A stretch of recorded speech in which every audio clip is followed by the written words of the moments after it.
Hi guys, Jake Wilson here. Thanks for joining me on this video. Just a quick one today after a few long ones.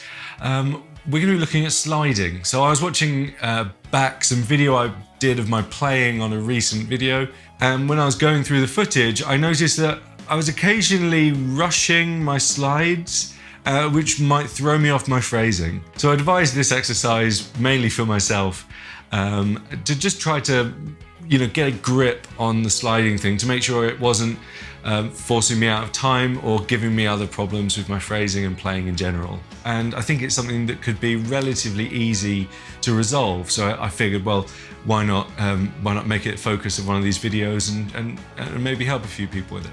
Now, this problem isn't unique to me. It's something I've seen in a lot of people's playing, and I think articulation in general needs to be something that is thought of as a rhythmic unit.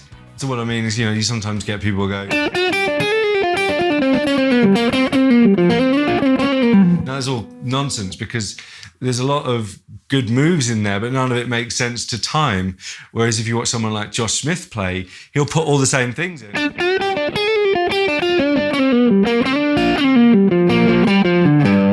And, well, it's not a Josh Smith lick, but you get the idea. There was a way of putting those articulations in that made sense rhythmically and a way that doesn't. I think sometimes these things can work their way into your playing as though they're kind of improv ticks, and they forget any sense of rhythm or musicality, and they just happen. And I'm really guilty of this. I've got loads of these, and I'm working on getting rid of them gradually. Of course, this video is just going to be a snapshot of the sliding technique, if you like. There are loads and loads of things you can do with it, but for our purposes, we're going to get started with a couple of exercises. So of course you can either slide up or slide down. But one thing we know is that we can slide in time or slide as a kind of articulation. So let's just have a quick look at sliding with our index finger to start with. The notes don't really matter here, but we're kind of playing E minor, G major. Sounds like G major at the end, sounds like E minor at the start. So here we go. What we're going to do is we're just going to do a measured slide, and then we're just going to carry on up that sequence. So.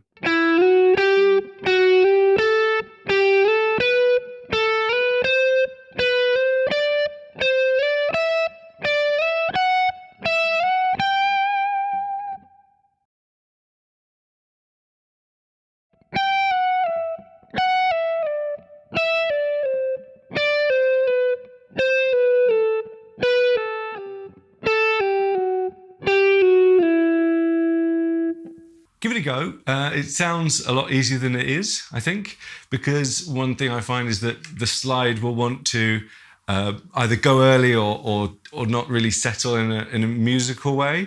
And obviously once you've done that, you can change up. You can use the other fingers to make the slide. We're just going to use the same pattern, but we're going to change where we're putting the slide.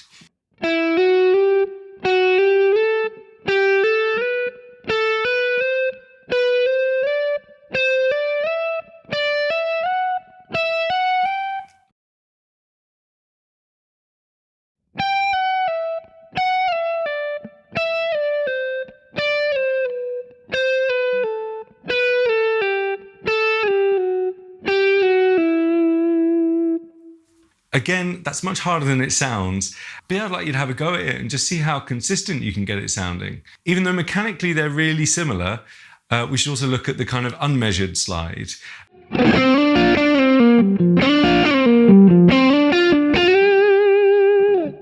And this is the exercise I came up to kind of work with that idea.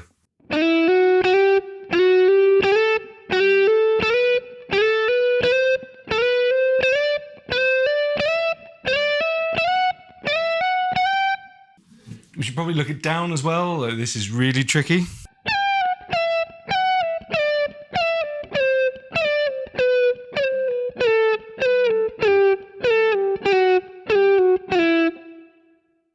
So you heard it coming in there, it was kind of da-da-da, da-da. We want it to be really clean, so da-da-da, rather than almost drifting into triplet sort of territory. This is easier at faster tempos, actually.